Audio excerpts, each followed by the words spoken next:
banyak, akan lebih banyak digunakan untuk konser. Tapi saya lebih senang kalau dipakai untuk olahraga.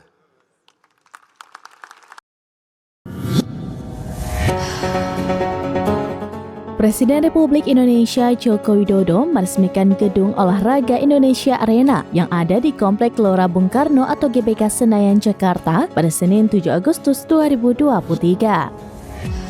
Jokowi berharap stadion yang dibangun dengan biaya sebesar 640 miliar rupiah tersebut bisa digunakan untuk event nasional maupun internasional.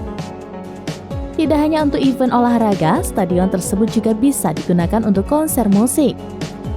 Presiden mengatakan dibangunnya stadion tersebut akan memiliki dampak ekonomi. Stadion akan digunakan event olahraga dan seni yang mendorong perputaran uang.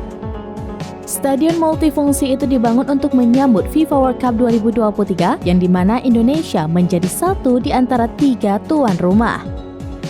Pembangunan Indonesia Arena dimulai pada akhir tahun 2021 lalu dan menghabiskan dana sekitar 645 miliar rupiah.